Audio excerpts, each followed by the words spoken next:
In the world we live in, evolution has created a variety of systems in which a large number of living organisms survive in closely knit communities. Man has a clearly defined place in these ecosystems. Modern man, however, has produced a variety of changes in many natural ecosystems, often destroying their integrity and depleting natural resources. The most drastic changes have been observed in wetlands and marshes. Wetlands are some of the most highly productive ecosystems. These are areas in which water dominates in the ecosystem for several months of the year. We have a variety of wetlands in our country, in our rivers, deltas, marshes, and lakes. We also have a variety of wetlands which have been recently constructed by man in our hydroelectric projects and irrigation dams. This is the ecological story of an irrigation project that has been left more or less to itself. The backwaters of the Ujjani irrigation project are at Bhigwan, a village in Sholapur district of Maharashtra.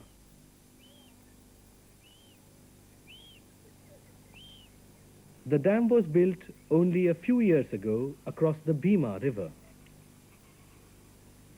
The water level in the lake rises during the monsoon every year, flooding the surrounding land. As winter progresses into a scorching summer, the water level drops, exposing a large part of the bed of the lake. These seasonal variations affect both the population of microscopic forms of life and that of the insects, birds, and animals that feed on them. These years have seen several ecological changes flowing past Bhigwan. Changes that have affected the lives of people and the wildlife in many ways.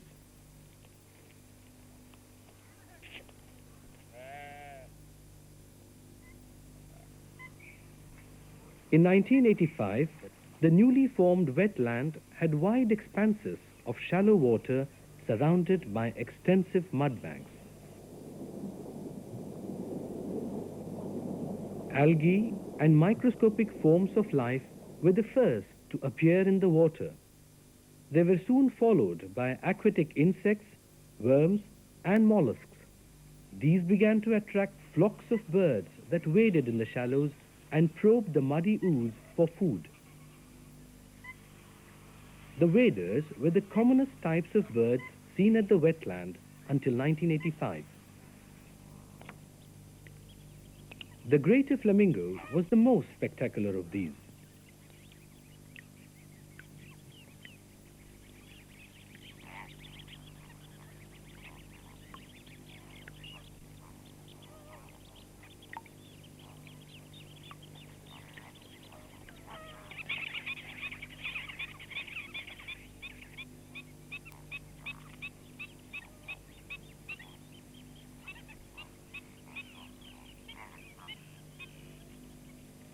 The flamingo uses its highly specialized beak and tongue to siphon the minute plants and animals from soft, muddy areas.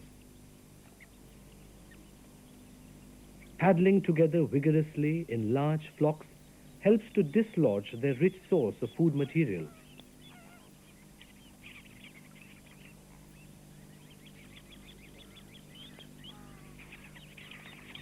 Black-winged stilts were one of the commonest waders that could be seen in large numbers in the shallow water.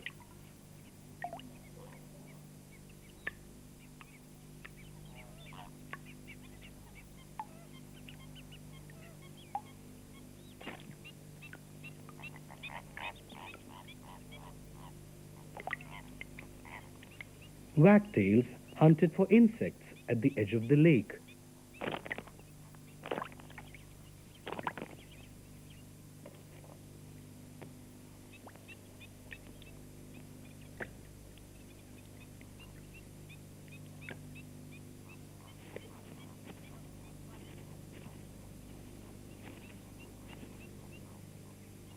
The open water was the winter home of a variety of migrant ducks that were attracted to this newly formed wetland. Pintails and shovelers began to arrive in larger and larger flocks every year. In 1986, a few small patches of grass and reeds appeared along the water's edge. This vegetation provided a new type of habitat for birds such as coots and moorhens, the Martian species.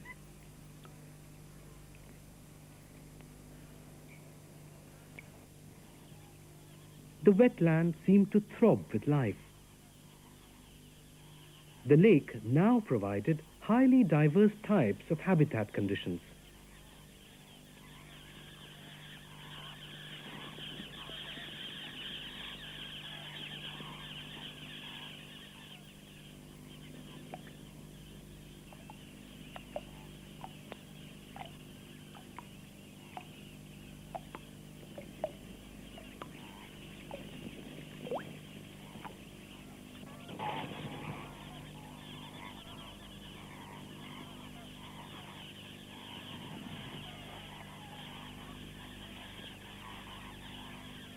In 1987 saw yet another change. A fishing cooperative has been set up in this area, and a large number of fingerlings are released here every year. With the increase in the number of fish in the lake, this has become a very important business for local people.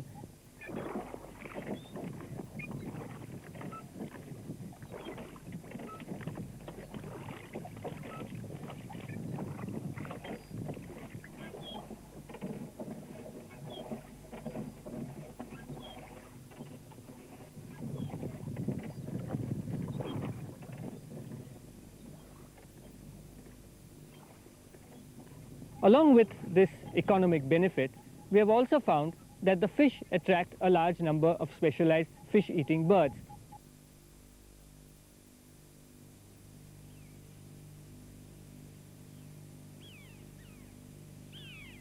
This island is a nesting colony of several water birds.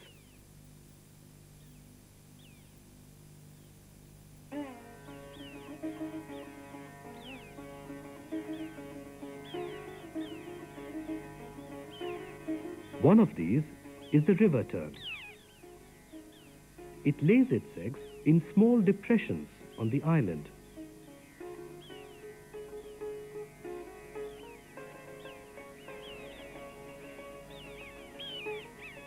Eggs hatch in 18 to 20 days.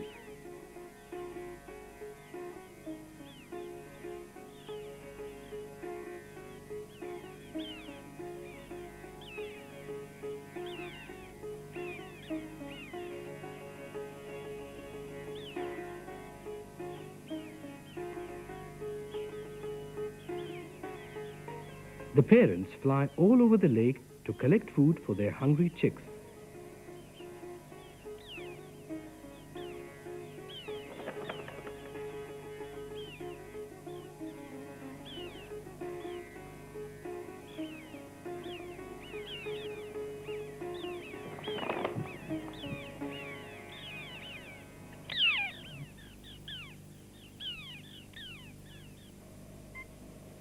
The osprey, a fish-eating bird, has become a frequent visitor.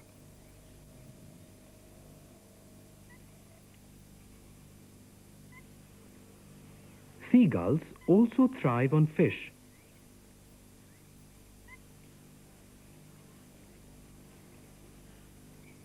At times, they scavenge on floating debris and even feed on the occasional dead bird.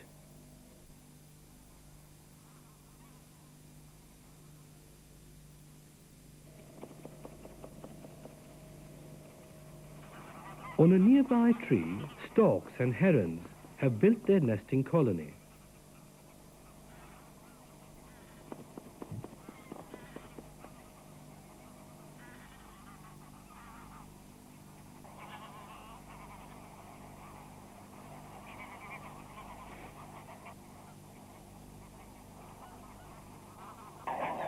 This remains the center of activity for several months until the young birds are able to feed on their own.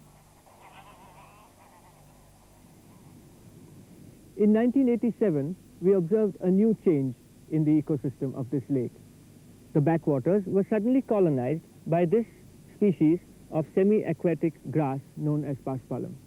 This brought an end to the era of the mud bank within this ecosystem and the flamingos and godwits and stilt which once depended upon it. We now had a new species of birds coming in, the coots and moorhens, which are dependent on marshland. Our studies thus began to focus on identifying what had led to this drastic change in the short span of just a couple of years. The pH, alkalinity, dissolved oxygen, and other parameters in the water were monitored every month.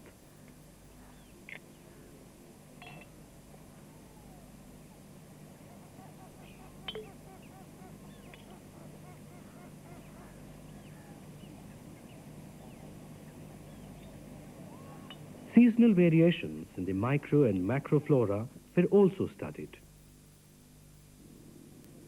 The bird population and their species diversity were periodically monitored.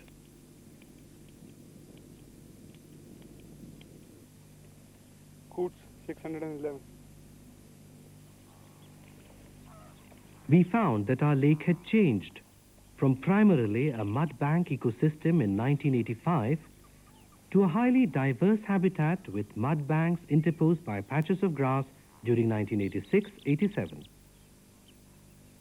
This changed rapidly into a marsh overgrown with weeds in 1988.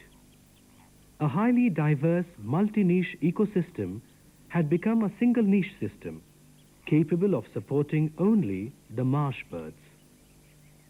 This has led to a loss of biological diversity that was a special feature of this wetland.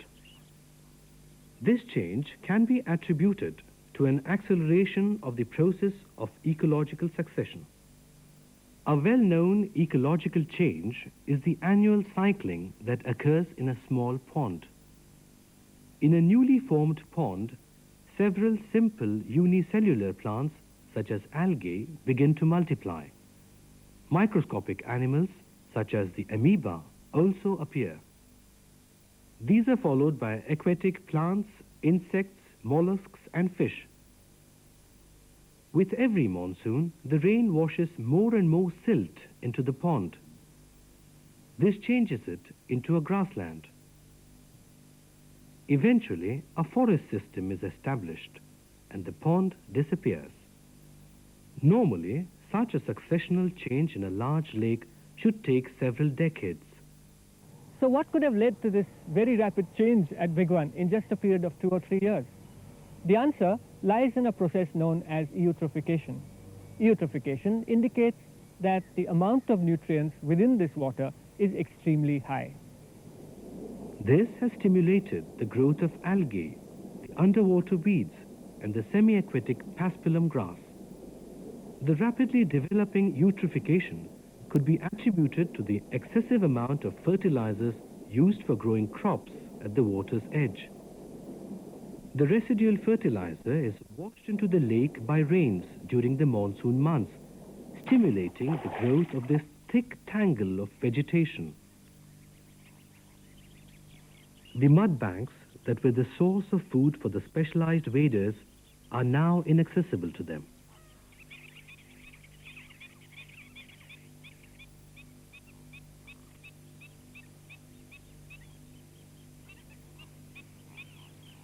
The monsoon also washes the tilled topsoil into the lake, reducing the lifespan of the irrigation project itself. Signs of increasing salinity in the soil are now seen in the waterlogged areas. The farmers' yield of bajra and jawar have decreased. The increasing growth of weeds in the water has begun to affect navigation and fishing. A series of detrimental changes for both man and wildlife have set in. Can a comprehensive eco-development plan be envisaged for the maintenance of a productive ecosystem at Bhigwan? The answer is yes. Management should aim at balancing utilization of this wetland for farming and fishing along with the conservation of nature. Most of the surrounding land can be used for agriculture. Farming, however, should be avoided all along the water's edge up to a width of 100 meters. This would reduce the rate of siltation. The life of the irrigation project could thus be appreciably extended. This would also decrease eutrophication and reverse the overgrowth of weeds, which is affecting fishing and navigation. More species of birds would be attracted to the open mud banks.